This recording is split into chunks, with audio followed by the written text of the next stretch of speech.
What if the steak that you're eating that says grass-fed on the label isn't actually grass-fed steak at all? What's up, Active Lifers? Welcome back to the Active Life Podcast. I'm Dr. Sean Pastuch. I'm your host. I'm joined in studio today by my friend and rancher. Can I call you a rancher? Yes. Okay. Steven Skrenta, who owns Acabonac Farms, where I buy every piece of meat that my family eats. And I brought him on today because I want you all to understand the benefit he's bringing to the planet, to your belly, and to the animals, as ridiculous as that might sound, who live on his property.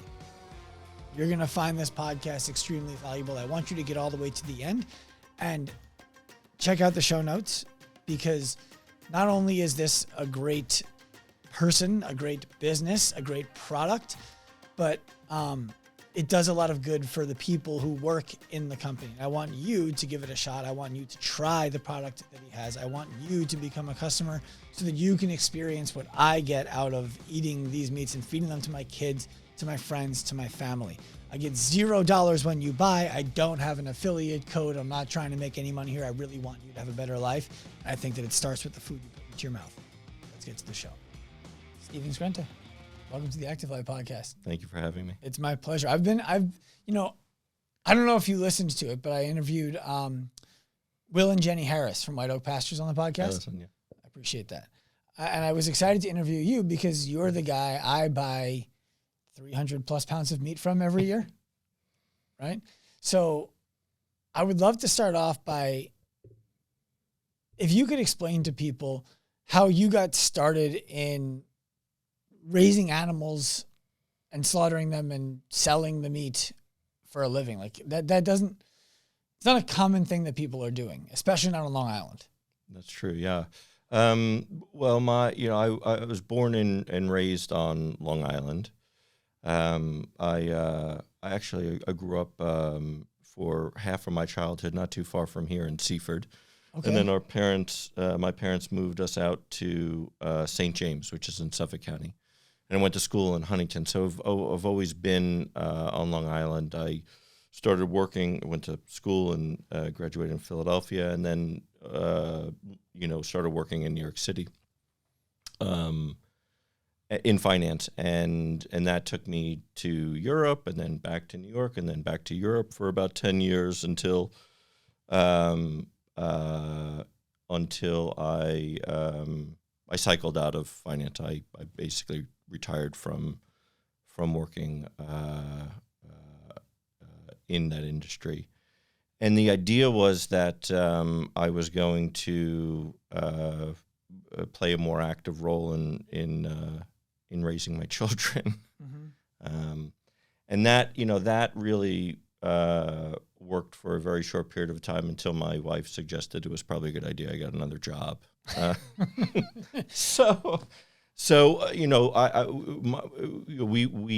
We came back from Europe, and we were raising our children out east, far out east on Long Island in East Hampton, Amagansett. And commuting to New York City wasn't an option. No, right? Not unless you have a helicopter. Exactly. And so I was thinking about, businesses that would be a challenge, but also would sort of make a mark. And the idea that you could rehabilitate the value of the soil, the local soils that your food was being grown on, for whatever reason, interested me. And as I began to learn on how to do that, it was clear that the most effective way to do it would be to return livestock back onto local farms. Prior to World War II, small family farms used to supply the majority of food, whether it's meats or fruits or vegetables, to the U.S. But when the government started to intervene more and more, and food security became an issue, large monocrop, cash crop operations and feedlots were, sort of designed and remove livestock from the local farms. And so in order to return health and fertility to the soils, I had thought as I studied and read that what was mission critical is to bring them back onto the farms. So that's where it started, and it's grown from there. I started with just cattle. Now we raise pork and chicken and lamb as well. I'm excited for my next purchase. One of the things I'm curious about from that story is, where did you do your research? Because one of the reasons I wanted to bring you on is because I just think that the work you do is so important. Everybody who I refer you to gets a steak and they're like, how can I ever go back? Like, they can't even go to their steakhouses anymore because it's just not a similar product. And so I'm just curious about, where did you start doing your research? Because if people go online today, they're going to find whatever oftentimes they're looking for. Well, it's not just the research. So it's beyond just the research. One of the things that you have to consider is who's funding what we are learning in our ag grant schools, right? So in New York, it'd be Cornell, Virginia Tech, Clemson, University of Nebraska, things like that. They're receiving funding, right, to do research. Who's providing that funding, right? Because then there's a vested interest, and you're going to learn what is basically being funded. In the U.S., a lot is it's funded by conventional producers And Monsanto. Right? And companies that make herbicides or pesticides and things like that. And that's the U.S. And actually, around the world, to a large extent, we're celebrated for that in terms of our yields and the way that we, on the other side, raise our beef and things similar. But there are communities around the world, there are countries around the world that don't necessarily do that. So there are pasture-based, systems. So countries like New Zealand or Australia or Ireland or places like South Africa, right, where their focus is more pasture-based. That's where you're going to typically find the most insightful research on the way that we raise our animals. Beyond research, it's, how are you going to interact with farmers that actually practice this, right? Because what you read in a book and then actually going out and applying that is, two different things. Where are you going to buy the equipment? Because the equipment's different, right? The whole approach is different. Like I'll give you an example. We put in an irrigation system last winter. It was specifically designed for pasture. An irrigation system, meaning like the or sprinklers? ability to water the one of the larger farms.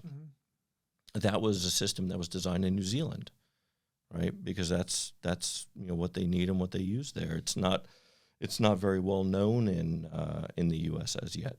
Does that make it more expensive too? Well, thankfully, it was expensive, but since it's designed for what we are doing specifically, which is rotational grazing and raising livestock on pasture, it has benefits that outweigh the cost that in the long run make it less expensive. Right. It's the upfront cost for the long-term gain. Yeah. I was recently, I don't know what got me into this, but I was reading about Rocky Marciano, the boxer, and he used to punch people's arms for the first few rounds of a fight, knowing that everyone would give him their arms. And people thought he was crazy. Like, hey, go for the head, go for the body. He would go for the arms. And the reason he went for the arms is he's like, this is going to be a 15-round fight. If they can't use their arms after round 5 or 6, I'm going to be set. And the guy never lost the fight. It's interesting. It's that it's a long-term approach, right? And maybe that sort of highlights one of the points that's most important about our operation, that there are quicker ways to generate yield on the farm, right? We could put down a lot of synthetic fertilizer and increase yields. That meaning we grow more grass. If we grow more grass, we can raise more animals, right? Okay. And that, and so that has an expense, right? That has presumably some impact on the quality of the forage that you're growing, right? It'll have presumably some impact on the animal that you're growing on that forage, and presumably it'll have an impact on the nutrient density of the protein that you're consuming from that animal. And so there's one approach that maybe could get you to profitability and success quicker, but there's another approach which is longer term, and that's working in a way that is consistent with Mother Nature, using the tools that are provided. May take a little bit longer, but being able to grow livestock from our local soils in an unassisted manner, meaning not assisted by synthetic fertilizers or by a lot of mechanical intervention, plowing and tilling, which we don't do, creates a stronger foundation. It's a longer time frame, but a stronger foundation and a business that's more resilient, that produces something that's better for the environment. Ultimately, that's better for human health when consumed. If we go back to the beginning, I don't. How long were you doing this before I stumbled upon you from Sheila? I guess maybe 6 years before. Okay. Maybe 5 before. So you're what, like 8 to 10 into it now? Mm-hmm. Yeah, that's exactly right. So the first year, what is it? What is it the first year? You're an ex financial district guy who was back and forth from the United States to Europe. Yeah. And now you're like, I'm going to have a regenerative cattle farm. Where does one start? Well, I come from a family of window cleaners in New York City. So my grandfather and my father, and then I did it in high school and to some extent in college. Yeah. Rappelling from buildings? Yeah. Yep. Okay. Exactly. And so, working, with my hands and my body was not something that was foreign to me, right? That's what I grew up in. That's the environment. So I think that, the transition from what is a fairly physically and mentally intense job in finance to starting a new venture, involving raising livestock, wasn't as stretchy as you think. Right now that I listen to my words, it sounds stretchy, but there's a lot of hard work involved. Obviously, there's a lot of planning. There's a lot of math involved in what we do on the farm. There's a lot of organization that's required. There's a lot of effective communication that's required, right? These are all things that are transferable, I think, across, most professions, right? So moving out of an office into the field didn't feel like a major stretch for me, at least mentally. Now, it took a little bit of while for my body to get used to it. I would say, I've never, we had dogs growing up. I'm not even sure I ever interacted with a cattle, and so there were times that, actually I was quite nervous, to be honest with you. But I had one or two really exceptional mentors that allowed me to spend time with them, and they were very generous with, giving me their insights and providing me access to their operations, so that I could sort of get over that fear hump in the beginning. It's not like we're doing this in Montana, where if one of the animals get out, it's not such a big deal because the community is used to it. Right. And you have massive spaces that are wide open.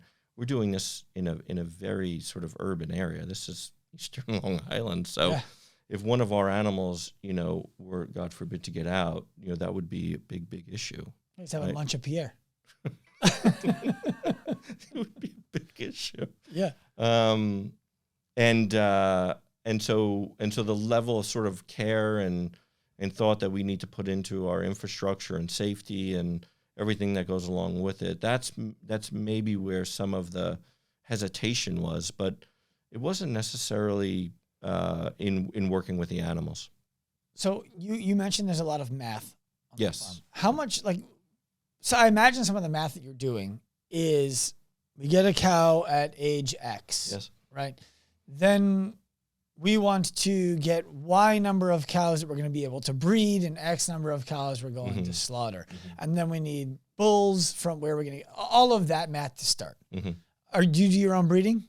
No. Okay. So some of that's probably sorted for you. The math of that, but you're figuring out what it costs you to get each one. And it's okay. They're going to live about 3 years before they go to slaughter, as a for example. Is that right? It's under 30 months. Okay. For us. Which is still about double what a standard food lot cow is going to live.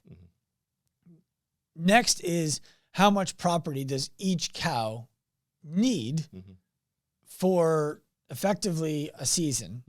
Because if you're going to rotate them, I don't know how many fields you rotate to. Maybe we can get into that. But it's okay if they each need this much space, and we have this much space, we can only have this many cows. Yeah. Is that where most of the math is coming from?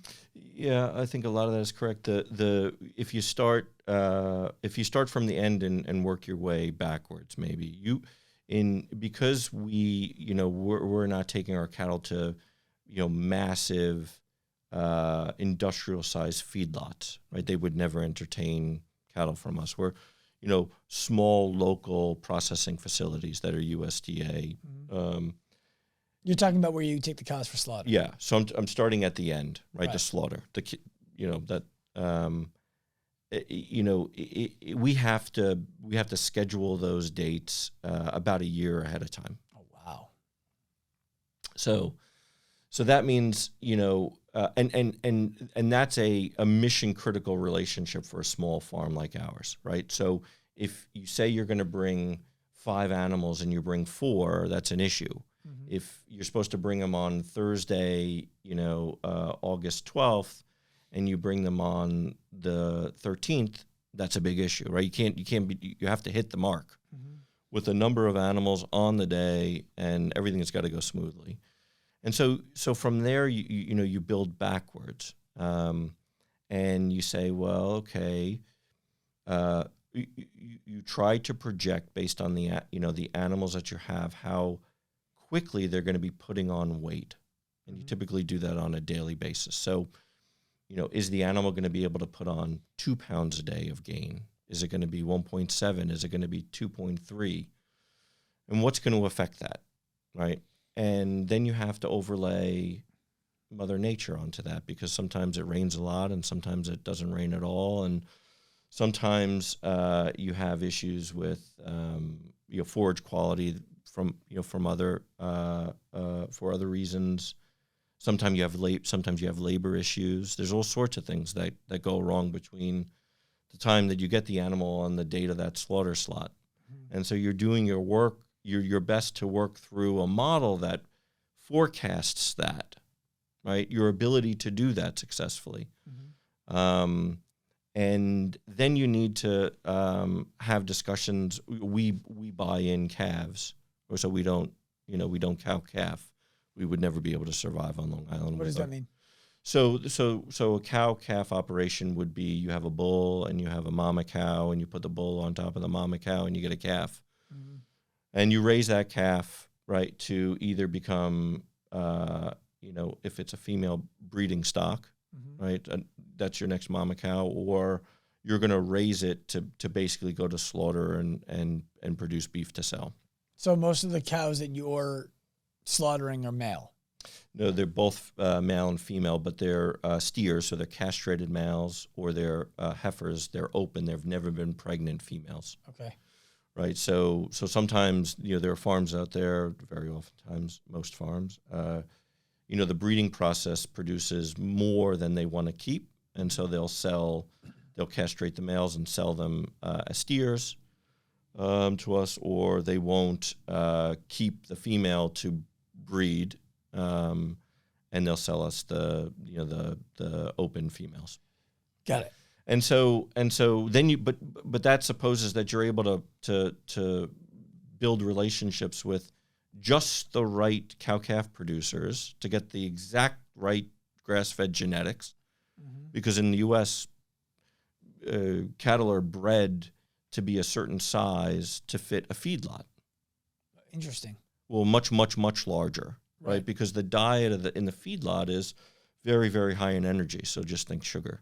Mm-hmm. So the ability to put on a large amount of gain in a very, fast period of time can fill a much bigger frame, right? With fat.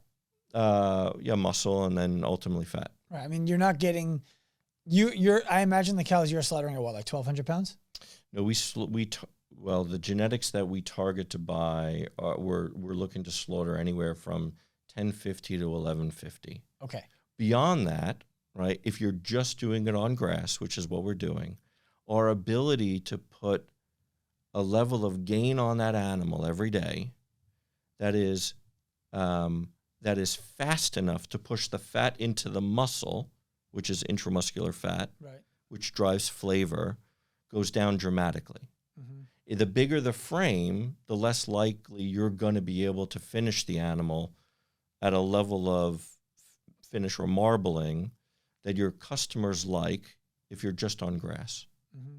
If you move to a grain system, you have a lot more flexibility, right? Because you're pushing a lot more energy into the animal. Mm-hmm.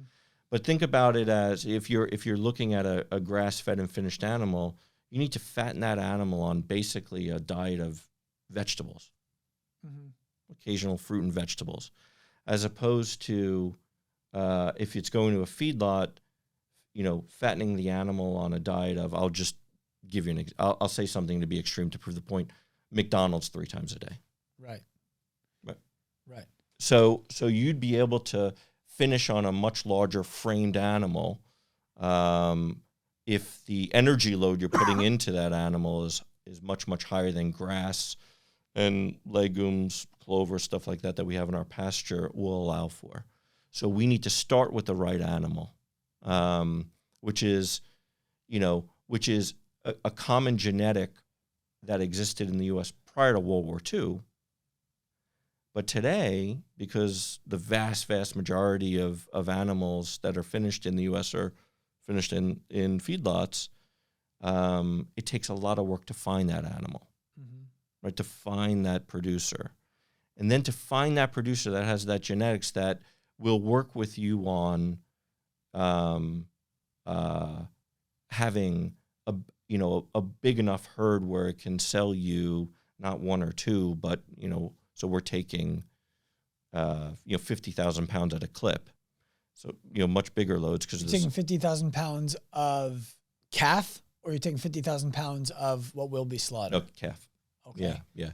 And that goes to transportation costs, right? Because, there's nobody doing this on Long Island. So we have to bring in from upstate or from Virginia or from, as far as Missouri, actually, we've taken cattle. That's got to be what, like 2,000 calf? No, so and it depends on where the cow-calf producer wants to sell the calf 200, at, right? I guess would be. Usually, and again, it really depends on the relationship and the producer. But we're taking calves that range from 400 to 500 pounds to 600 or 700 pounds, depending on what works for the. Because I can't go in and say, this is where you're going to sell me the calf at, right? No. The math on that then is like 150 calf at a time, effectively, yeah? Mm-hmm. So I don't know where I got the 2,000 from. That was just bad math. It's okay. That's why I can't have a farm. What about before you get the calf? Are they on grass then, or are they living? How does that work? So which is interesting. Maybe it brings up labeling in the U.S. But when a calf is born, it's on its mother primarily, and it's on grass. Right. And it's only after the calf is sold is it sold into a feedlot system. Okay. Where it's put on grain. So yeah, the diet is initially from its mother, but increasingly so grass. Okay. So how often are you getting an order of 150 calf? Well, we're slaughtering, we're finishing and slaughtering an increasing amount every year. So we'll get a few loads of cattle a year. Okay. And what kind of property does each cattle require? It really depends on the size of the animal. So you probably know better, than me what, the maintenance level of calories are for a human being. Depends on the human being, but sure, yeah. Yeah, it depends on the age. It depends on activity level. It depends on the frame size, all sorts of things. And the same with cattle. So generally, the rule of thumb is about 2.8% of the body weight is consumed a day. What do you mean by that? So 1,000-pound animal will consume 28 pounds of feed a day. Grass. My Lord, that is so... Anybody who's ever pushed a lawnmower with a bag on the side can feel 28 pounds of grass. Yeah. That's multiple full bags. And it may be more, right? So let's say in winter, if it's, if the temperature is varying quite a bit and their coats are wet, right? Their ability to keep themselves warm will depend on their, them eating more. Interesting. And it may be less because, the ability for, or the interest that the animal has to graze during a 90-degree, 100% humidity day is less. It also depends on the quality of the food. I mean, you could just think about like the what I hear often and actually experience it, like, sometimes you're in the mood to eat Chinese food. Mm-hmm. That's just, I'll speak for myself, probably not you. My wife got sick from bad Chinese food just last week. And it's a great idea until you eat it, right? And then you don't feel so hot after, and you're hungry again. And I think to some extent perhaps that speaks to quality. So if you increase the quality of that 28 pounds, the 28 pounds may be less, right? If the 28 pounds has too much water in it, then the animal is eating constantly and not getting any benefit from it. It's just coming out the other side. So getting the quality and the quantity right is really important if you want to drive gains on the animal. So you have to be mindful not only of the welfare of the animal, but also the welfare of your grass, effectively. So the whole system starts with, so if you believe that what you put into your body matters, right? So if you say what drives health for a person, right? I don't know, but since I read most of what you post, I can guess it's going to be mental stimulation. It's going to be a level of exercise, and it's appropriate exercise and diet, right? Those are, I'm going to guess that's sure. And that's the same for the animal, right? So what it's putting into its body matters, right? Its stress load matters. The condition that it's living in, its ability to express its, natural behavior, right? That all matters to, its health, and its ability to gain weight. Think about when, your little ones were born. You always thought, something must be wrong. We have to take her or him to the doctor straight away. Yeah. And the doctor would looked at me and said, let me weigh, the baby first. And that baby gained 3 pounds since, like 2 weeks ago. Right. So go home. Why? If the baby's gaining weight, there's not going to be any, it's absolutely fine. Your child's thriving. And it's the same to some extent with the animal. So if it's gaining weight, it's doing very well. The stress load's low, the quality of the diet's high. It's, it's mentally, it's satisfied, et cetera. And so diet plays a huge role. But if you say, well, what is the diet of its diet? Because the diet of our diet matters. Yeah. That's why we're eating grass-fed beef. So the diet of the animal must matter, forage. Right. And what about the diet of the forage? Right. I'm not going to do it again, right? Because it kind of stops there. Right. And so if you think, the foundation to healthy food is, in fact, soil health. And so if you don't start with the right protocols and practices to drive soil health first and foremost in order to grow the healthiest forage, ultimately to grow the healthiest animals, ultimately to put into our body, then you have a busted system. Something's broken. So the fertility where you're getting it, that the health profile of your soil's ability to produce ultimately the food that you eat is really what matters most. Yeah, it's wild when you break it down like that, because what you're describing is we're not actually even buying the animal. We are, but what we're really buying is the micronutrient density of the soil that the animal is eating. And that the animal is just the result. It's the byproduct. Yeah. And so when I don't know if people have ever seen the difference between a cow that's living on pasture and what it looks like to be in a feedlot. You know what? If I'm sure most people listening to this have seen the most recent propaganda documentary, in air quotes. I see your eyes light up. You know the one I'm talking about, like You Are What You Eat on Netflix. And all they ever show, they don't actually talk at all about the quality of the meat, where the meat is coming from, what the meat is eating. All they talk about is the problem that we have with feedlots. Yeah. And then they equate that to animal meat, which is... Well, if you say so, I mean, I assume that, there's a long list of problems with feedlots, but the way I think about it is the moment you overwhelm Mother Nature is the moment that things break down. So if you concentrate a large number of animals in a very, very small space with an unhealthy diet, right?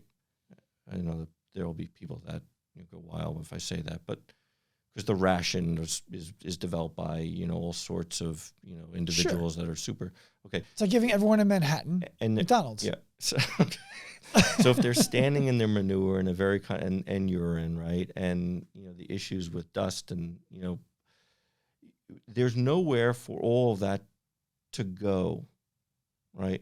I mean, you've concentrated all this waste in a very small space.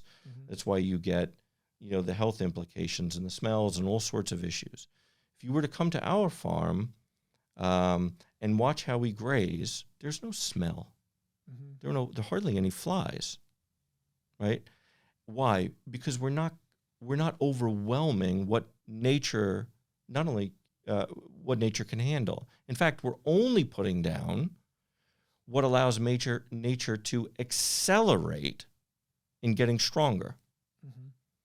So what you need to be thinking about is, and what I always tell people when they come to the farm is, just think about the question of where is the fertility on this farm coming from. So I'll give you one. It's like your bank account. Most people that come to the farm understand the dynamic of their bank account. They get a direct deposit from their employer every week or every other week, and then they make withdrawals. If they make too many withdrawals, they run out of money and go bankrupt. There's a bust. The same for a farm. If the farm what is depositing the nutrients? Are you asking me? I won't put you on the spot. I imagine it's manure. I imagine it's rain. I imagine it's sun. For our farm, but for a conventional farm, oh, I see. It's synthetic fertilizers. Right, synthetic fertilizers, grains that they're growing in a monocrop way. So you have synthetic fertilizers coming in and doing the majority of the work to grow the food that we're eating, right? That's where their fertility is coming from. Okay, those are the deposits into the bank account. What are the withdrawals? The withdrawals are when they harvest the corn or the soy or the carrot or whatever it is and ship it out to the distribution facility and ultimately the supermarket. Those are the carrot is a store of nutrients that have been exported off the farm into the supermarket, that ultimately into our body. If you don't have livestock on the farm, providing the fertility in the form of manure and urine and, the action of the animal grazing and the growing and ultimately the clipping of roots and the decay and the cycles that, we're working hard to promote, then where is the fertility coming from? It's got to come from synthetic form.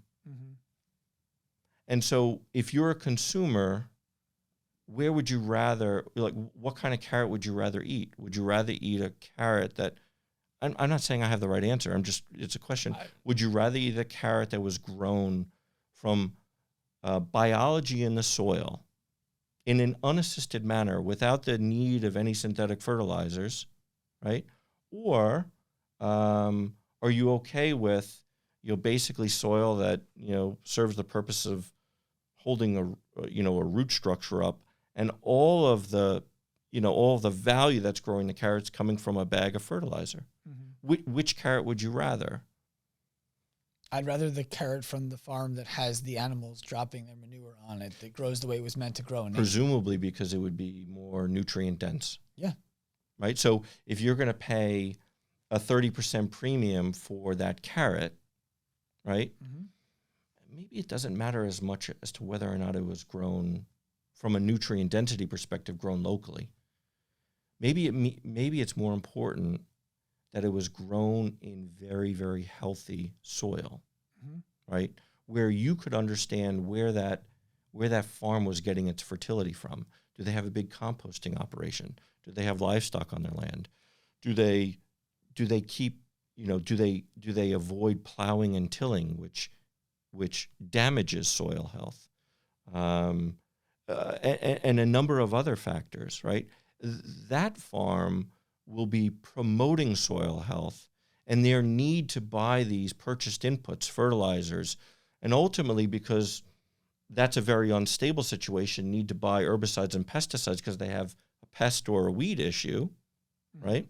Or GMO grains because they're resistant to those weeds or whatever it may be. If you understood where that farm that you're buying your foods from fertility comes from, I think you'll get much closer to the answer as to where your health is coming from. It's a really interesting way to simplify choosing the food that you eat. To just think about, where does the fertility necessary for that to grow come from? Because you're right. It's either going to come from biology that we've known since the beginning of time. Yeah. Or it's going to come from something that humans intervened and tried to recreate later on. When I interviewed Will and Jenny Harris, one of the things he talked about was they had, his father owned the farm before him. He's a fifth generation. And his father, I believe, was the one who, when they came, they said, look at this grass, no fertilizer. Look at this grass, fertilizer. It was like 5 times as high. And so every farmer said, I got to get the fertilizer. He took years to turn that back around and say, okay, we're not going to do that anymore. My question to you is, you mentioned plowing and tilling. What is the benefit of things like plowing and tilling to the people who are doing it?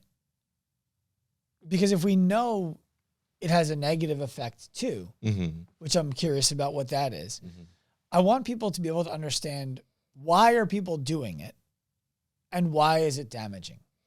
Well, that goes back to, I guess, research, right? I think one of your first questions, which is, how did you learn how to farm? Presumably for generations, your grandfather and your father farmed this way, and that's the way to farm. And if you go to an important ag, focused school, and that's the way you're being taught to farm in order to maximize yields, right? The amount that you're growing. And if you have already all this equipment out there, big tractors, and I don't have this, but if you had all that, you need a pretty good excuse as to why not to do it. Right. Because just think about the social pressures too.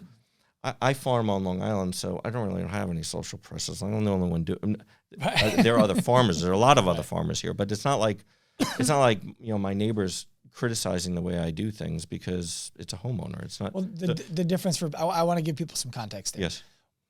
If you live in an area where there's a lot of farmland, or if you've been to areas where there's a lot of farmland, you'll see farms next door to farms the way that you would, houses next to houses. Yes. It's just that their acreage is much bigger.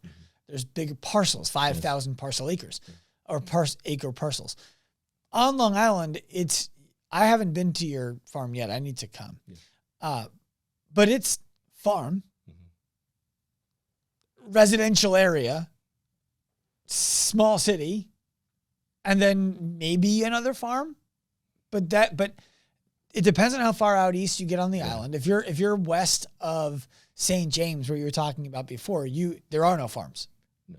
Oh well, yeah, no. There's a farm in St. James, but yes, you're correct. Yes. Right. Yes. So what I'm explaining is you're describing your neighbors in a way that if you live on farmland, your neighbors are also farmers. Yeah. When you're farming on Long Island, your neighbors are not farmers. No. The farms are sporadically and inconsistently placed around the island. Yeah. And so it's not like, it's not like I don't have the social pressures of other farmers critiquing what I do, and I assume in a more rural areas in the U.S. that matters, right? It impacts your ability or your decisions that you make on how you're going to farm. I think that's the first point. So the education and sort of the generation. I think the next one I would assume is that you're chasing yield. The big farmers, the more they produce, the more money comes in. Right. No one's measuring the nutrients. Well, measuring the weight. And I would say also, no one's measuring the cost that is being incurred to the environment or water quality. Who's paying for that? Not all of us, unfortunately. Exactly. Right, through our health and healthcare. Through our health, right? Well, you want to look at the most productive companies in the country. It's your pharmaceutical companies. Yeah. Why do we have such a high need for them? Yeah. Well, we can go back to where does our energy source come from? Yeah. Where does its energy source come from? I think what's interesting is organic.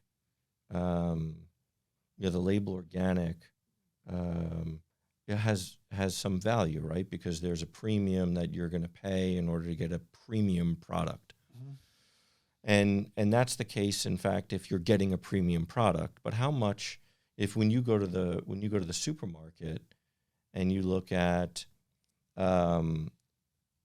organic carrots versus conventionally grown carrots, you could see the price right there.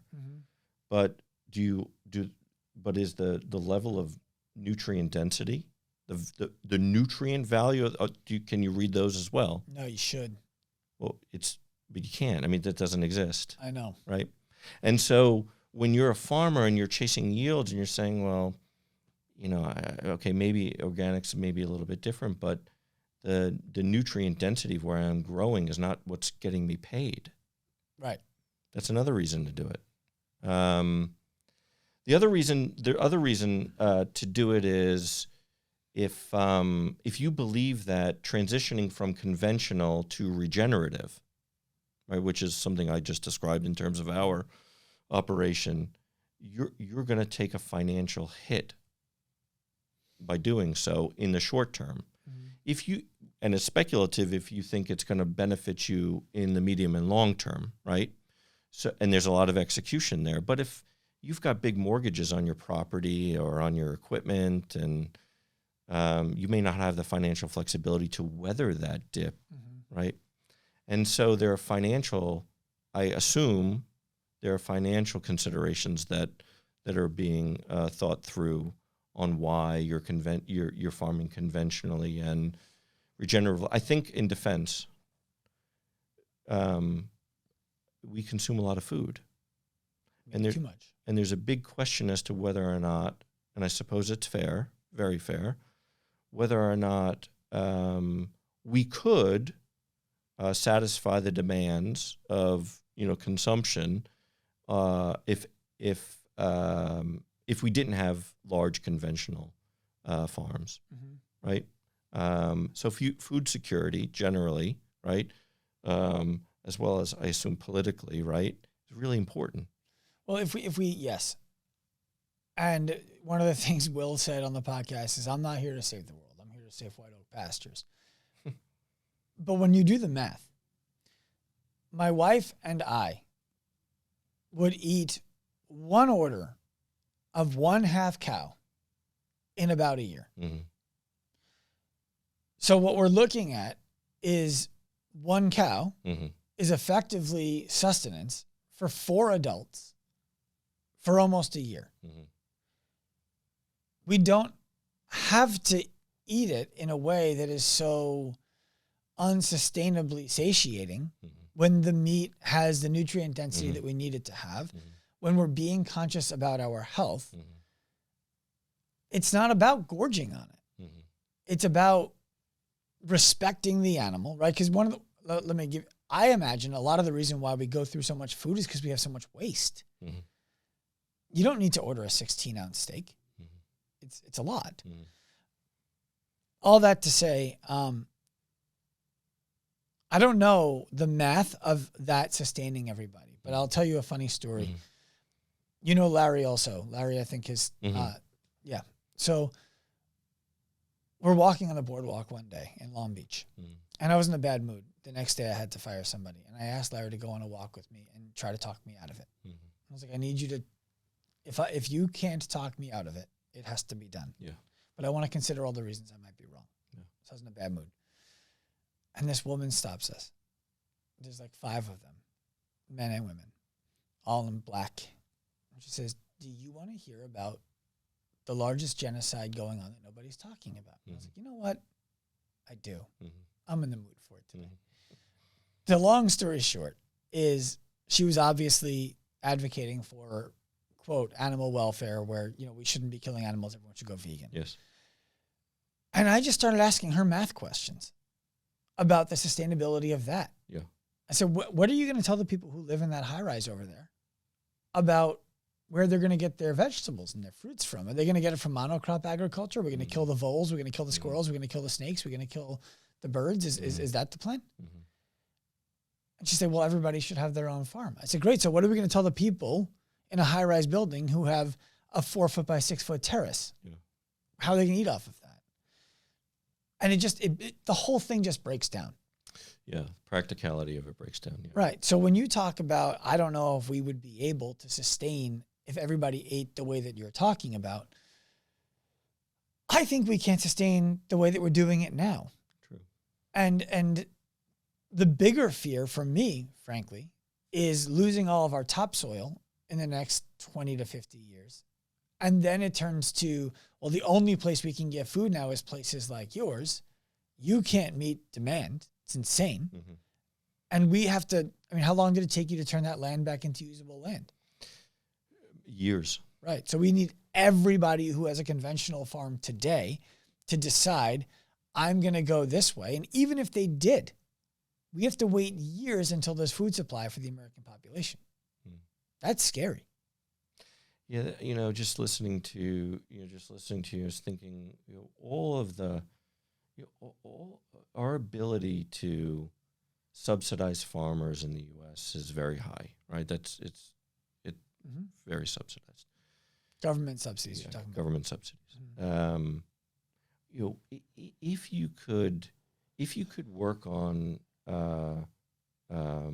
the education piece, and you could work on subsidies to, which is happening, but maybe needs to happen at a greater scale, assist conventional farmers to move to more regenerative practices. And that's, again, it's happening. Maybe it needs to happen at a much, much larger scale, at a faster pace. Then I think over a reasonable period of time, you could move the needle, I believe. This is the first I've ever heard that it's happening. Well, yeah, there's all sorts of funding from USDA that encourages sustainable regenerative practices. Interesting. Is that new? I don't know how long I have been offered support since I started the business. So, and by the way, it's very constructive. Meaning what? Meaning it's helpful, right? Sure. It's flexible. There are, thoughtful people putting together these programs, and a lot of people out there, including on, Long Island, who are there to, whether it's Suffolk County Soil and Water, which is excellent, USDA, who are interested in helping along that transition. Mm-hmm. Perhaps we just need to do more of it. Well, what you're describing there is... May I just say one other thing? Sorry to cut it. No, I'm glad you did. I'm here to interview you. I think in order to accelerate that, what matters most is consumer behavior. Mm-hmm. Consumer behavior is very tricky, right? Because it's one thing to say, I'm all for this. Mm-hmm. But it's another thing to not go to Stop and Shop or whatever it is, 3 times a week. And it's another thing to say, yeah, maybe I shouldn't be paying $13 a pound for ground beef when I could get it at Costco for $4.50, right? Maybe it's a totally different thing. And so it's important. This is why, when we find customers to come and buy our products, they're so precious, because it's not an easy thing to change the way in which you're buying food. It's not an easy thing to change the way in which you're conducting dinners in the evening with your family, right?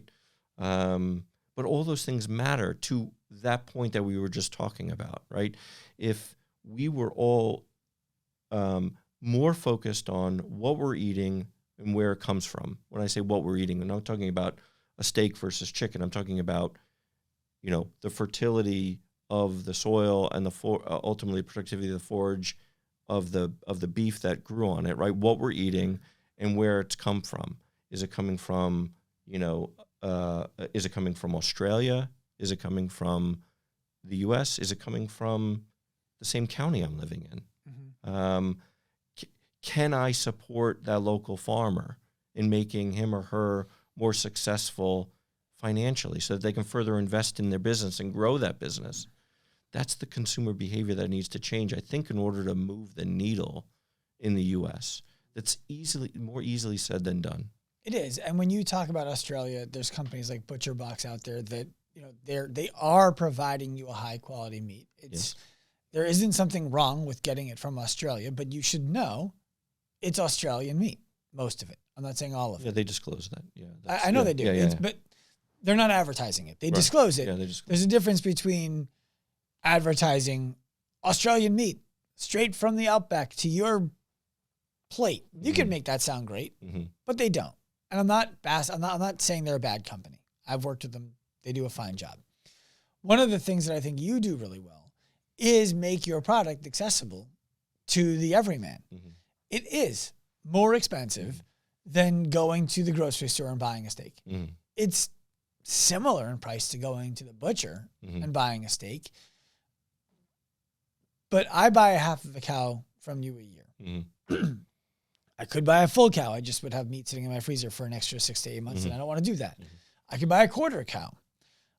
I don't have to, and I can do a subscription with you, or I could buy one-offs. So people out there, I want people to know there's an accessible way that they can start dipping their toes in this water. They don't. I had someone just the other night at dinner say to me, "Hey, you get a half a cow every year, right?" I said, "Yeah." She goes, "Can I go in on a cow with you next year?" I said, "You don't have to. I can connect you directly with the person who owns the ranch or the farm, and you can get whatever you're looking to get." So I just want people to know that, because when you describe it as a more expensive way to eat, sure. But the big hurdle I hear from people often is I don't have room for a big stand-up freezer. I don't have $3,000 to buy a half of a cow, which, by the way, is 300 pounds of meat. I need to be able to buy it every week or every month or whatever. You have those options for people. Yeah, and I think that I'm biased, obviously, because this is what we're doing. But I think when you think about price, you also need to think beyond just what you're paying at the the checkout counter, right? Because and I'm not just talking about beef or the meats that you buy, I'm talking about the lifestyle that you lead. If you say I'm going to make certain changes, right, in terms of diet, in terms of exercise, in terms of mental exercise, if you will, I think that your overall cost, whether it's instances of issues with your health, indirect costs relating from an unhealthy environment, et cetera, unclean water, right? all those things go down, right? They all work together. Mm-hmm. And so the true cost of buying $4.50 ground beef at, I'll pick on Costco, I actually like Costco, but that's misleading, I believe. Oh, I agree. It's very misleading. I agree. It's much more expensive than that. The hard thing is human nature, Mm-hmm. because we're wired to run from danger, not to run towards pleasure. Mm-hmm. And money, people have an interesting relationship with it. Mm-hmm. And it's a very clear and present, perceptible danger to not have any. Yeah. And so when you're at the decision-making filter, this costs less money and it gives me the same amount of protein on the label. Mm-hmm. Why would I buy the same amount of protein for more money? Yeah. And we can say, well, long-term health ramifications, the future of the planet, all of these things. Yeah. But people think in 5-minute doses. They're not thinking in generational terms. No, they're not. And I think some good work is getting done. I believe it's Duke University, and I'll send you the link so you can maybe post it. You're cursing in my podcast. Sorry, yeah. But they're running all sorts of tests on nutrient density, okay. And they're overlaying that based on the way in which the beef or the carrot was raised or grown. So organic versus regenerative versus conventional, right? And they're actually testing. And so increasingly so, the work is getting done, and my hope is increasingly so that will be disclosed, right? So that you could say, if I'm going to pay 30% premium for, this ribeye, I want to be sure I'm actually getting the benefit from it. Yeah. Right? From a health perspective, mm-hmm. You could say, well, maybe it's sort of a wash between organic and regenerative, but I'd like to support a local farmer, and water quality does matter, and et cetera, et cetera. Maybe there's another reason or other reasons to do it, but I think the closer we get to that, the more that consumer behavior will begin to change. Mm-hmm. And I think that will encourage, especially as the generations of farmers, like the average age of a farmer in the U.S., I'm going to get it wrong, but it's like 60 years old or something, like scaringly. Right. It's scary high. Hopefully that's the age of the owner of the farm, and their kids are still working on it with them when they're much younger. This is one of the issues where the new generations don't want to do that, right? They want to move to the city. They want to maybe work in finance or whatever it may be. So and I do see this as well. There are programs in place to encourage young farmers, mm-hmm. beginner farmers and stuff like that. Maybe we should do that more in the U.S. So I have a thought. Mm-hmm. You said something I wanted to make sure I remember. Oh, before I get to my thought, one of the things that I think could be labeled right now, mm-hmm. without the Duke study, mm-hmm. is this meat is raised on land that uses the following fertilizers, mm-hmm. herbicides, and pesticides. Mm-hmm. List them and describe how those work. Mm-hmm. Just like a pack of cigarettes. Yeah. So if they had on it something like glyphosate, it's glyphosate. What does it do? How does it work? Mm-hmm. Let people start to understand this is a neurotoxin. Mm-hmm. And this meat ate that. Yeah. So at least then there would be some awareness to like, do I want to eat neurotoxins? Even if they've been digested by something first? I don't think I'd do. I'll spend extra money to not have neurotoxins in my meat. I'm just throwing that out as a short term. One of the issues. So one of the reasons why we never pursued an organic label mm-hmm. is because when we first started, I was doing again some research. I think I have a blog article on my site on this, and you were able to buy organic Twinkies. Really? Yeah. So I said, well, what's the point? Right. I'm not saying it's bad. I'm just saying, what's the point? Right. Right. And so you get to this, from a labeling perspective, I think it's a good point. It's just that you're talking about, major food companies that have a lot of influence over labeling laws in the U.S. Sure. I'll give you an example. Grass-fed beef. Mm-hmm. every pound of beef in the U.S. can be labeled grass-fed beef in the supermarket legally. Because it ate grass once. Yeah. And so why is that? Because, although depending on the reports you read, the grass-fed industry, if the beef industry is $100 billion in the U.S., the grass-fed portion of that is, say, $10 billion, right? Those are rough numbers. Right. Generally correct, from what I understand. And you say, but the rate of growth of that 10 billion has been very, very high, right? Because people are increasingly focused on what they eat and where it comes from. But the big meat producers say, I want a piece of that growth. That's interesting. And so applying pressure to the way in which they're able to label their product, right, is an easier route than changing every bit of infrastructure that have their entire business model to look more like mine. Right. Convince someone to let you call it that. So you saw that sort of like with microbreweries, right? How so?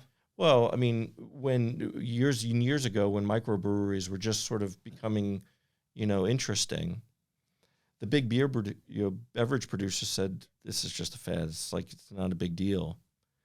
And the collection of microbreweries basically ate their lunch. Okay. And the big breweries could not change their business model in order to become a microbrew. Right. Right? They were local, they were interesting, they were quick, they were the bigger breweries couldn't do it. So what'd they do? They started buying them. Right. Right?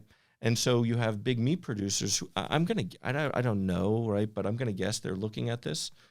And for many years they said, this is just a fad. It's not going to. But we're seeing a lot of growth and more importantly, an increasing amount of change in consumer behavior that are interested not in the conventionally produced meats, but in the regeneratively produced meats. Well, this is why I say knowing your farmer is so important, because you have to almost have your phone out to reference when you're buying at the grocery store.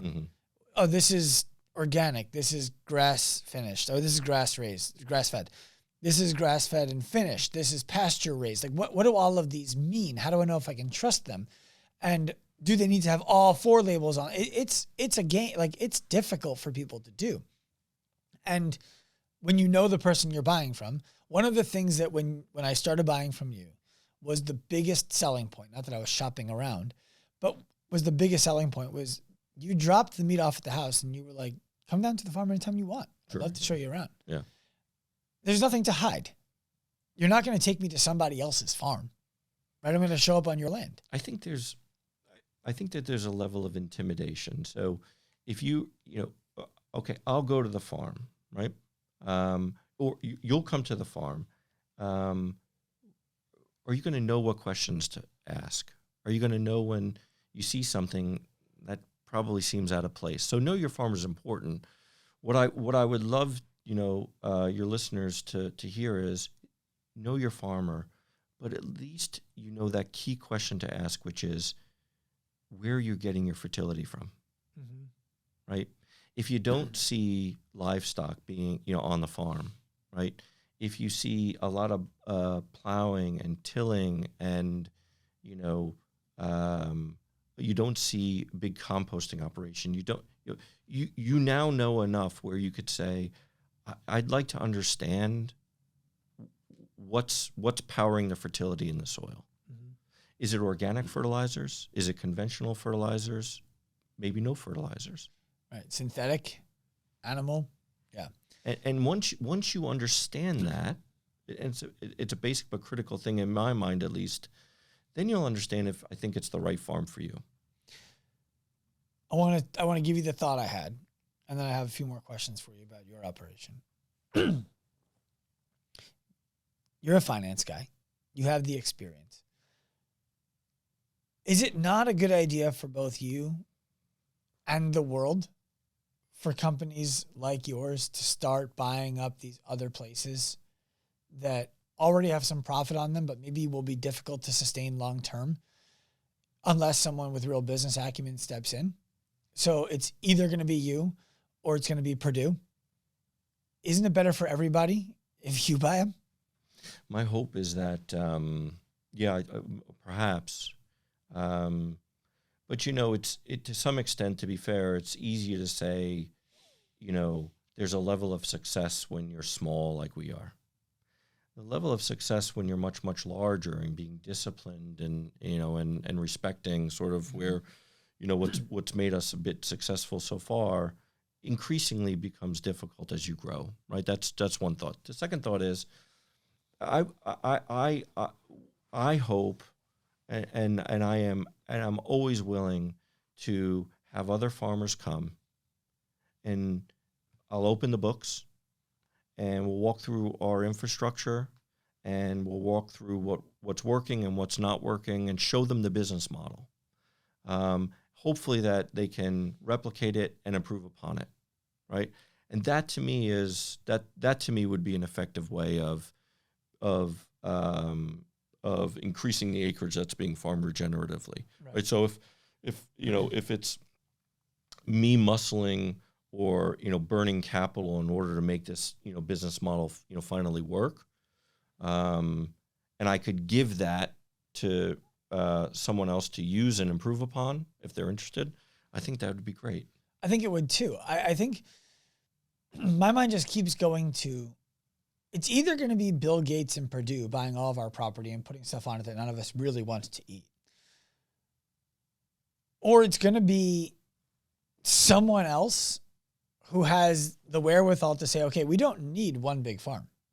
We can have 1,000 small farms and do the same thing. And they can all operate as their own entities within this conglomerate that, just like those, functions where we can centralize our fixed costs to reduce what it actually costs to run one of these places.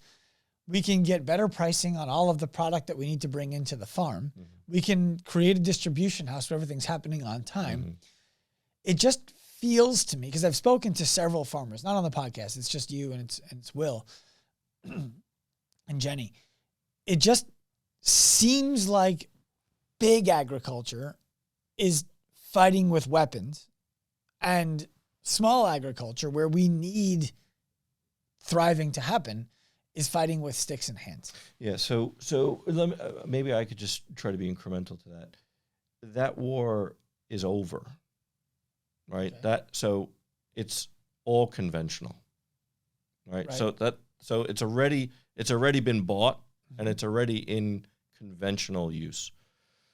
The only tool that I think that a small regenerative farmer has in order to, and by the way, it's the most effective tool, and it could take down a giant, is consumer behavior. The consumer will decide whether or not we thrive or not, mm-hmm. right? If the consumer continues to go in and look for conventionally grown $4, a pound ground beef, synthetic fertilizer, blah, blah, blah, blah, then you will always be very niche-y and small. If they say that's exactly what I want, and the big guys can't change their business models, and they won't be able to, mm-hmm. in order to provide what we do, then we will grow. Isn't that just a brutal marketing game? Because the way I hear you, the way I see that is the consumer needs to first be aware they have a problem. I think most consumers right now are problem unaware. Mm-hmm. Okay, great, now I'm problem aware. Mm-hmm.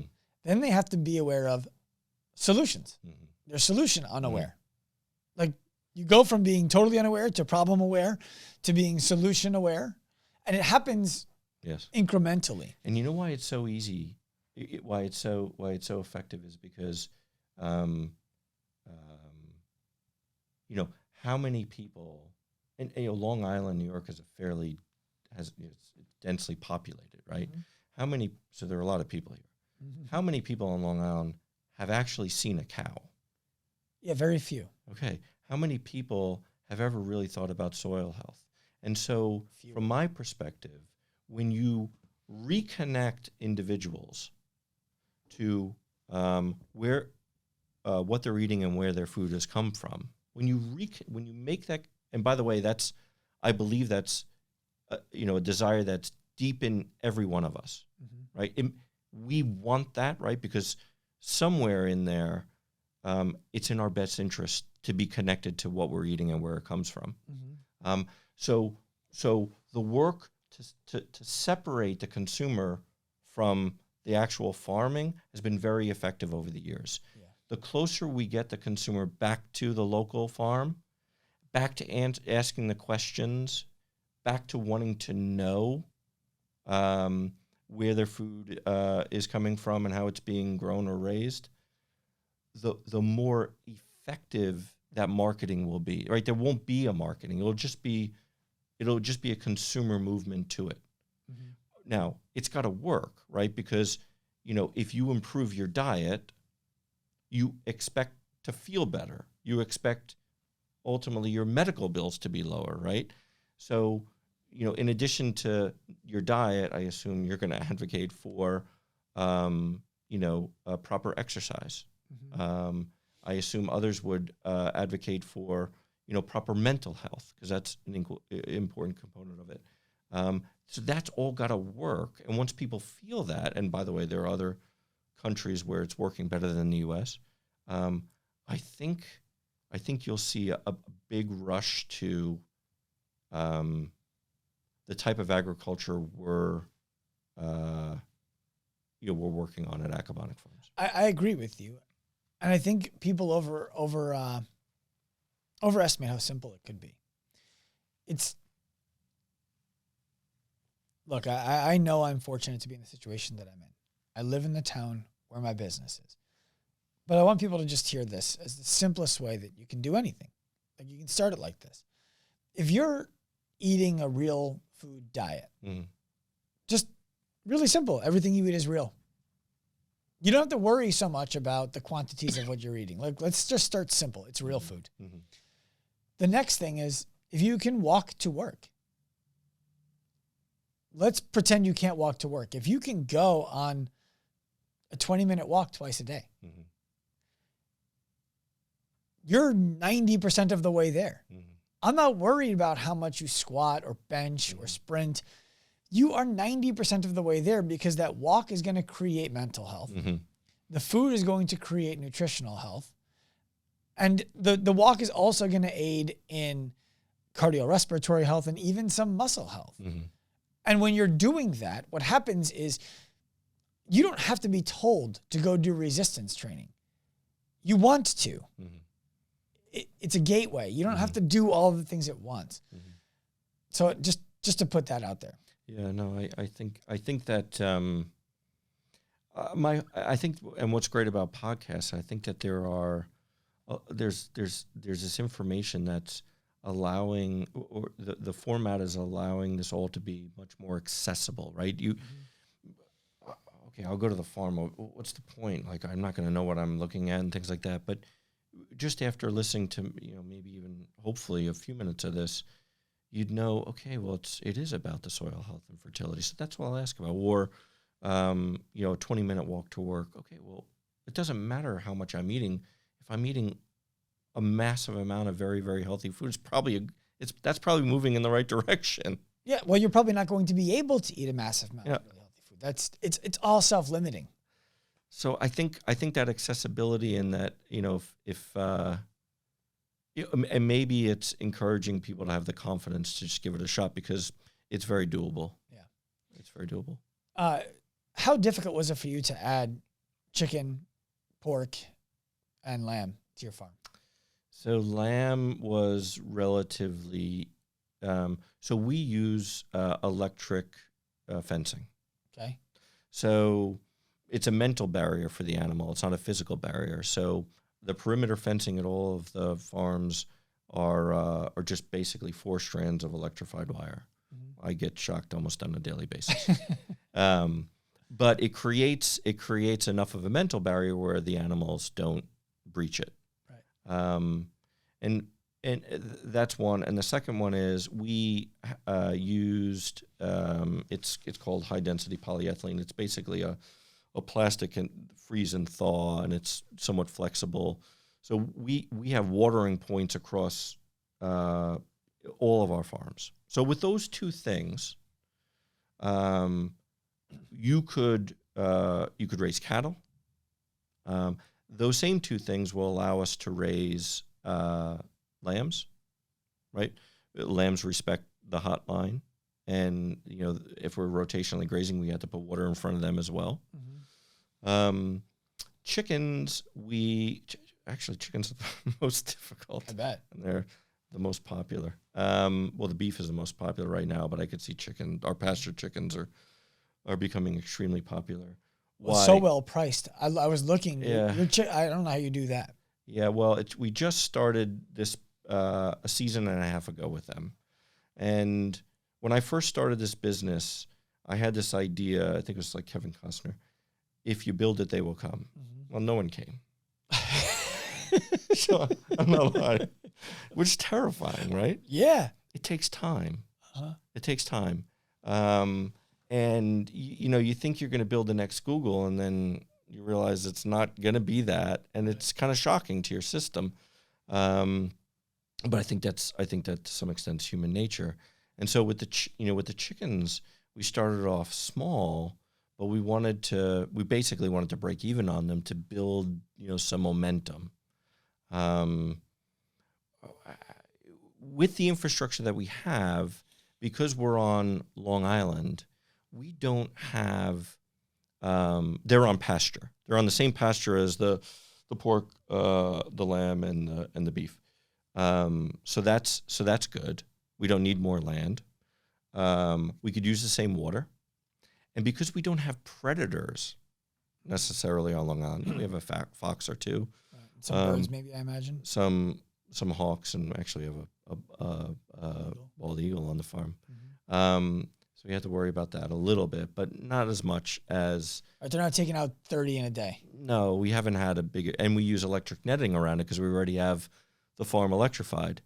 And so with very little incremental investment, financial as well as human capital, right? We were able to... And the pigs are better in the woods than on the pasture. They make a mess of the pasture. Sure. And they thrive in the woods because, the sun and other issues. They like to root. And so with very little incremental financial and human capital investment, we were able to bring these on. Now, from a farming perspective, it was a lot of work, but fairly straightforward. But that's only a little part of the business. If this is going to be successful, I needed to cut out the middlemen. I need to be able to capture the retail margin of what we raise. Right. And so building all of the front end, all the SKUs and the inventory management and the ability to get it to the customer, that was a lot of work, right? Because now we're adding a significant number of additional SKUs. We also have to spend time and money to acquire new customers, just like, I guess, most businesses. Well, I'm hoping that some of the people listening to this will jump on board and start ordering from you. The cost of acquisition will be the drive out and the time away from the office. That would be fantastic. But we can't be out of stock. Right. And so, because it's very disappointing to someone who goes to the site and can't order chicken breast because we're out of stock. It's the consumer behavior, because then what do? They go back to the supermarket. Yep. That's not what we want. Right. So from that perspective, it was very challenging. If you came to the farm right now, you would see a massive effort in order for us to have a much larger chicken operation this upcoming season. Okay. Lamb, we don't need to do much more to increase. We're going to double the size of the lambs we produce, and we're going to triple the size of the pork we produce. The beef is always growing. So you need more land, I imagine. What's that? You need more land, I imagine. Well, this is the best part of the business. So if you're getting it all right, and you're prioritizing the health of the soil, then the forage that you grow is going to be healthier. So back to the 28 pounds on the cattle that I mentioned, right? Less is going to go further in that animal, right? Because the quality is higher. You also have much, much, much higher yields. So that productive soil is going to be able to grow much, much, much more forage. Okay. Right? So what we've been able to do is substantially every year since we've started increase our productivity without having to massively expand the land bank.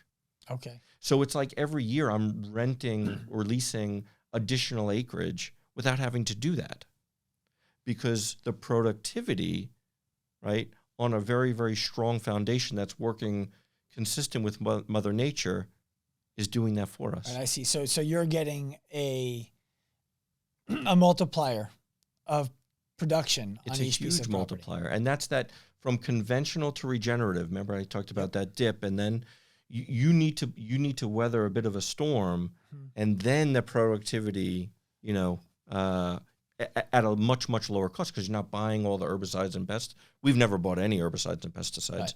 Right. No synthetic fertilizers. We see the same thing with our clients. When we mentor gym owners, especially, there's a period of time when the client you're trying to market to has to become a different kind of client. Mm-hmm. And so you know how to get this person, but you also know there's no future for you in that kind of client. You're playing this commoditized race to the bottom. How many people can we fit in the class and still call it coaching game? And you don't want to play it. We're going to help you become this business that thrives by serving the client, the staff, and yourself at the same time. One of those three parties has to be less served in that little dip. Yeah. And it's going to be the owner. And so the owner has to be able to sustain that, because if it's anybody else, you lose the customer, you lose the staff, you got nothing. Yeah. So it's a very reminiscent story for you to tell. And it's a type of business that, so you decide the type of business that you want to have. If you're always going to be running, and you can just drive down, any kind of, drive through a very rural part of the U.S. and you're not seeing vast wealth that, farmers aren't exuding mass, wealth, right? You could tell that they're getting by. Most of them, some of them no, but it's not like, they're flying on private jets to the Caribbean for the, you want to see farmers doing better financially. Yeah. You want to be able to see, like teachers, you want them to make more money. You want them to further invest in, their classes. You want them to have better tools in which you want them to be, smarter and more cutting edge in terms of, if I'm right, some of this, regenerative discussion that we're having. But the individuals that are massively impacting your environment and your health, right? You want them to be doing better. Right. Absolutely, because you want to incentivize people to do it and do it well. Yes. I have two more questions. I think they're simple, but we'll find out. What about killing the animals? Like that, I know you to be a good person. There's got to be an emotional load when you watched an animal grow up on your land and now you got to take it to slaughter. Yeah. What is that like? I think most people think the people that work with me are into hunting and things like that, and it's real macho. Not me, but you watch like Yellowstone and you think it's like super macho. I'd say the exact opposite is true. We're I'm macho. Yeah. That's clear. Yes, that's clear.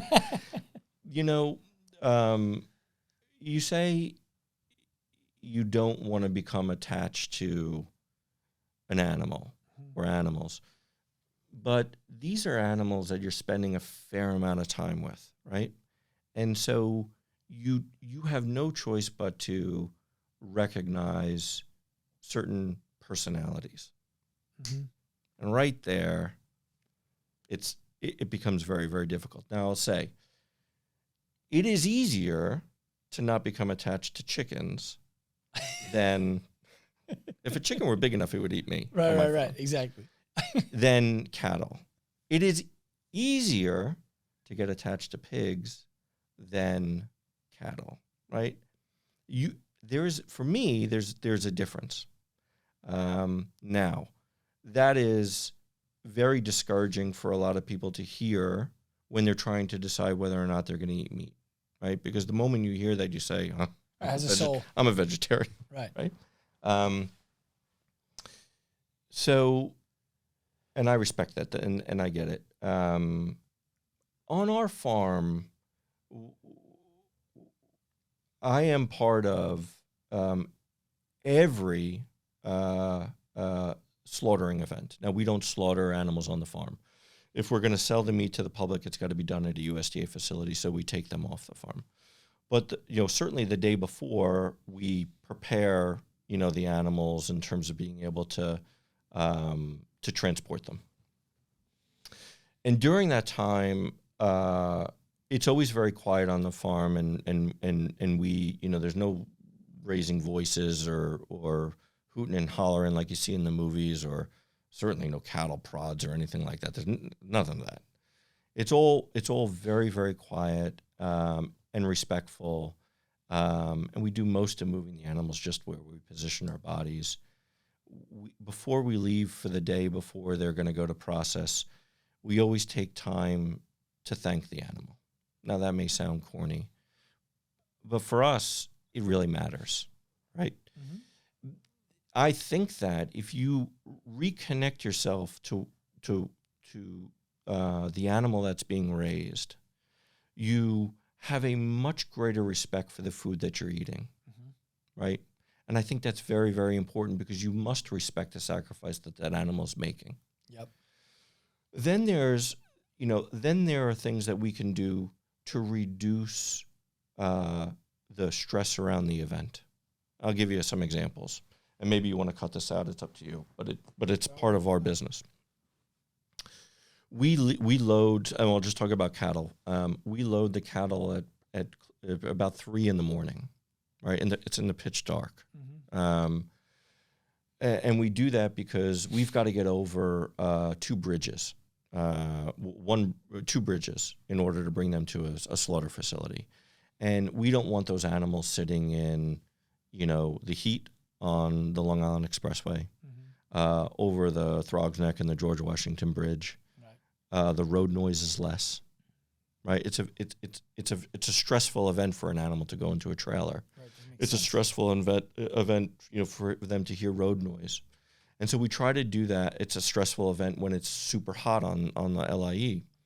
And so we try to do it, in a way where that is reduced to every extent possible, right? We also make it clear to every extent possible that our animals will go first in the morning. Why? Because they can smell what's going on, mm-hmm. right? They can hear it. The fellow that runs the farm, his name is Dan, stay with the animals for as long as possible. Why? Because over their life, while they're on our farm, they get used to our voices and our smells. And that relaxes them, because they associate us typically with moving to fresh pasture, right? Getting something that really, and our husbandry, so our handling of them is always ultra quiet and respectful. And so it gives them some amount of comfort. We make it very, very clear at the facility that we bring them to, and there are several, that it's got to be quiet. The guys that are working there, no hooting and hollering, very, very quiet. We get them out of the trailers, and if it takes time, and then it takes time, we don't rush it, and we do our best to stay to every extent possible that we're allowed to with the animal right up to the end. That's what we think is right. Mm-hmm. None of that feels good. Right. I imagine the whole day sucks. It sucks. None of it feels good. And in fact, I feel it now. Mm-hmm. So that's something that is a reality for the business. If you're a meat eater, there's no way around it. Right. But what you can do is you can try to find a farm who does it in a way that minimizes the stress load, and possibly could work for you. Mm-hmm. Right. I'm not saying what we do is that. I'm just saying do your diligence and have that. What you do is that. I'll say what for me. That's if I could think of other and maybe there'll be suggestions that come in. If I could think of other things to do, and I'll give you an example. And I flew to California just to see this. In California, they have something called a mobile. Well, actually, in a few places around the U.S., something called a mobile slaughter unit. Maybe you've heard. It's like a 16-wheeler that comes to the farm, and slaughters on the farm. It's USDA. And that actually I think could be better in some ways, but not all the ways. That's not a reality for Long Island because we don't have enough volume to make that work. Right, we can't go next door. But if there were suggestions on ways that we could do it better or be more respectful, believe me, we'd do it. Right. I think anybody who wants to submit a suggestion, I'll make a poll. If you're listening on Spotify, at the bottom of the poll, I'll have a place where you can actually enter that information, and I can forward it right on to you. Okay. The thing I want you to think about as you consider making a suggestion is it has to work. Yeah. Like the first thing that comes to mind is, of course, why don't you just walk the cow away from all the other cows and shoot it in the head with a silencer? Mm-hmm. It's like, okay, well, great. A, I can't sell it now. No. B, how am I going to get it from there to where it needs to go? Mm-hmm. I'm not picking it up. There's so many issues with that. And so I would just ask that if you're going to make a suggestion, it's either a question or you have some experience. This is an 1100. Here's another reality. You know, it's not like there's no fight. Mm-hmm. There's an 1,100-pound animal. Mm-hmm. So once it figures out what's going on, there's an event, right? There's a fight. Right. That's natural. And so, you know, doing that in, you know, out in a setting, yes, you're correct. We wouldn't be able to sell that. We'd have to be a perfect shot. Right. So many things could go wrong that actually I think that I could make an argument where that's worse for the animal, right? Under USDA, so the USDA process, certainly not a perfect process, but it's been improved upon for decades, right? Those are people who actually care about the welfare. It's swift. It's, you know, and the facilities are are under strict supervision from, you know, 1, 2, or even more USDA inspectors without fail. So if, you know, sometimes things do go wrong, I presume, but it is rare. Right. It is rare, and it's quick, and it's thorough, and it's as humane as can be, I suspect. I appreciate you diving into that because I know it's the elephant in the room that people are going to be wondering about. Like, well, yeah. So I appreciate you sharing on it. The last question I have for you, besides how can people find and buy, and do you want people to find and buy your meat, is vegetables coming or no? No, we don't. We're not good farmers. We're ranchers, right? Right. So okay, that's fine. So I'll have to find my own. I'll find them elsewhere at the farmers market. Do you want people to come and find and buy your meats? The reason I ask you is you said we don't want to be out of stuff. I don't know how. I imagine you have an idea. You have this many people who buy this much food from you on an annualized basis. And so now you got to project out to next year. Mm-hmm. Do you want my listeners coming and buying? And do you want introductions to people with even larger platforms than mine to get the word out about you and what you're doing so that people can come and buy? Well, the answer to that is, of course, yes. Yes, period. You know, yes. But maybe the reason why is, the primary reason why is a little bit different than what you would expect. A major reason why is because we'd like to expand the operations because we think what we're doing for the environment in particular is a very good thing. Mm-hmm. What we're doing, we believe, for human health is a very good thing, right?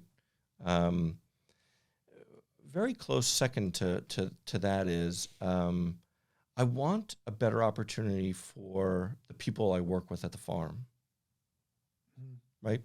So I'll give you like a for instance. We don't offer healthcare insurance. And you say, well, you're a slime ball, you know, you don't know, but we just can't afford it. That's the truth. I would love to. It's a dream of mine to be able to do it. Right. In fact, I want to be able to pay the people that I work with more money so that they can better their families, right?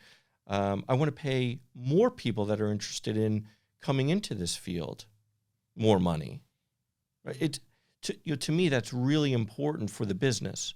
And so if we can grow the business, and with growth comes reduction in some costs, and not to get into the finance, but absorption and blah, blah, blah. But with all that, right, we will be able to do more.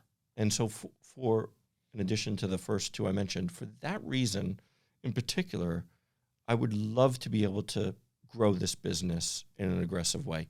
And that's dependent on, how many people come to the site and buy the product.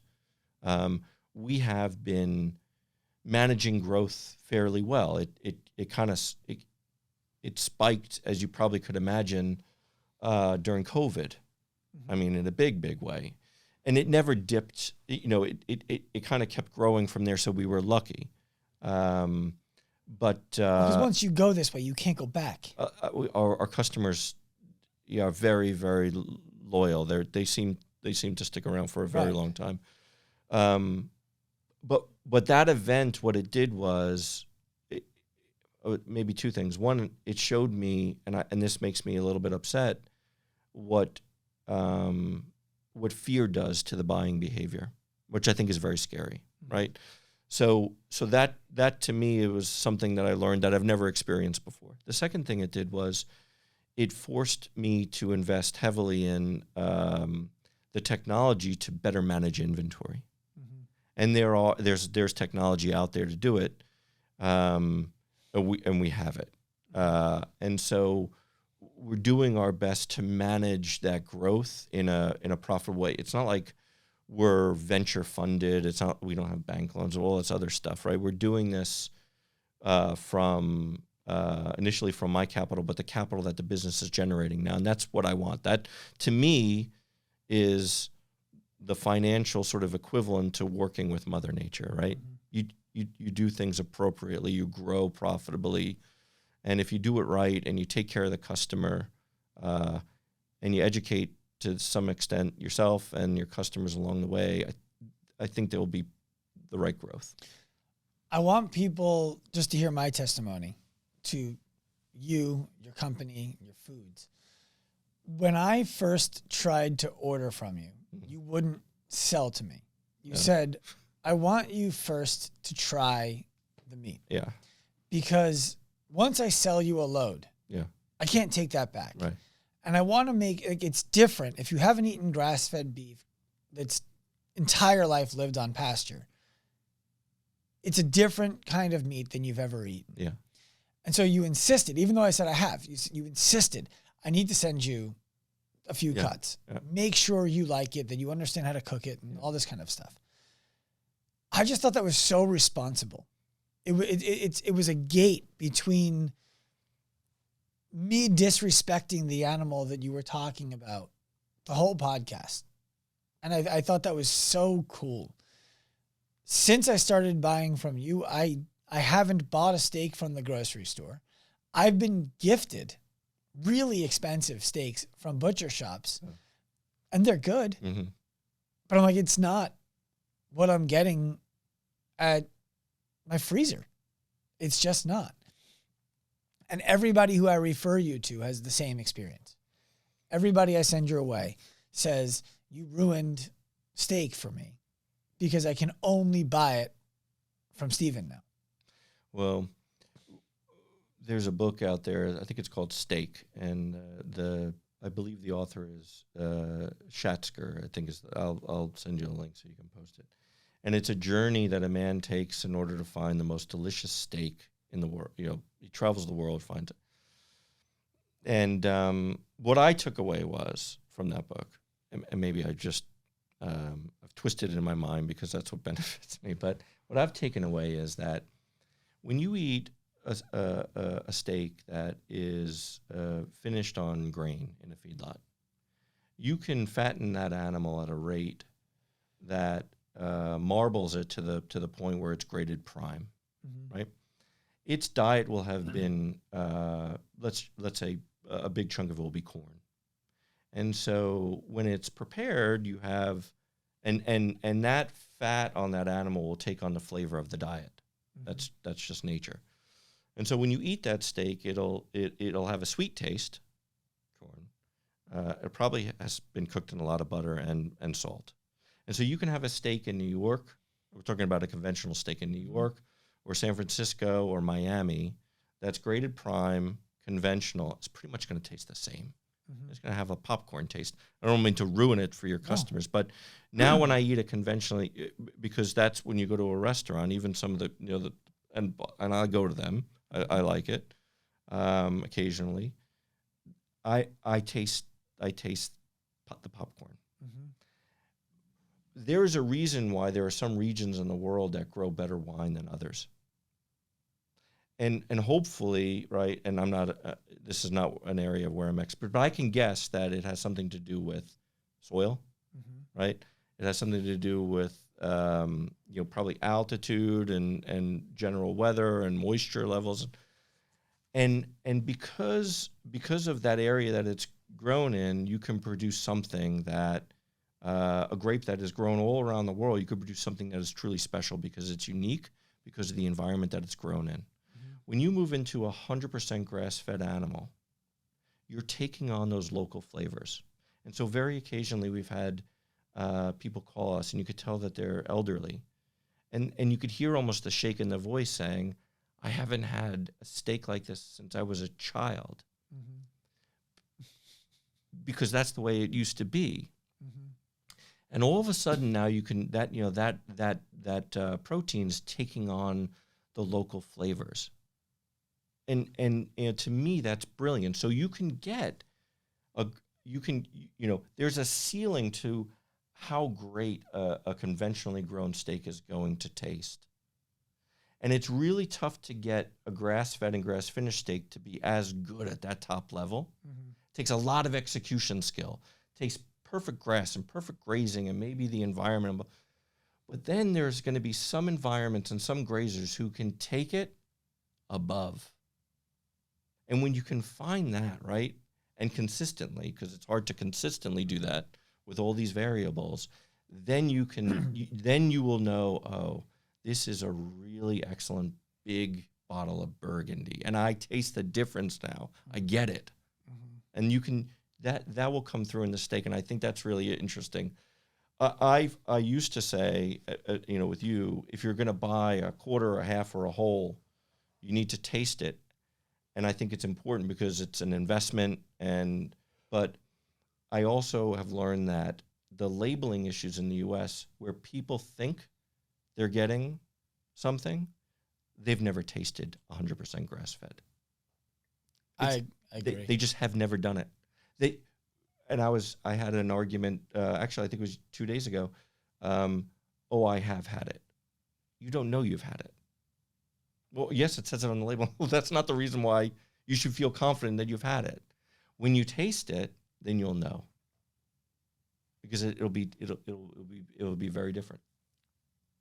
I can attest to that. And everybody who comes over to my house for dinner, when I cook the ribeyes or when I cook the strips, even the chili, they're just like, this is so good. You're such a good cook. And I'm like, well, that will help. Stephen, thank you so much for coming on. I'll make sure everyone can find where to shop at your store. Yeah. I'll put it in the show notes. Okay. Yeah. So they don't have to. Yep, we're on the website. If you tell them acabonicfarms.com, they won't know how to spell it. Yeah, right. So it'll be in the it'll be in the show notes. Yep. Thank you so much. Thank you for having me. It was great talking to you. My pleasure. Turn pro. I hope you enjoyed this episode of the Active Life Podcast. Please remember, give us a hand, rate it, review it wherever you listen to shows. We are on a mission to humanize the healthcare industry by professionalizing the fitness industry to empower the individual to live a life unlimited by the way that their body looks, feels, or performs. If you are inspired by that mission and want to jump on the wagon, find us anywhere. Active Life Professional on Instagram, Active Life RX on Instagram. Come to me personally at Dr. Sean Pastuch. We want to welcome you onto the train. We want you to be a part of the mission. We want to offer you the opportunity to pursue this right alongside us. We're inspired by your effort, and we hope to help you in your journey. Turn pro.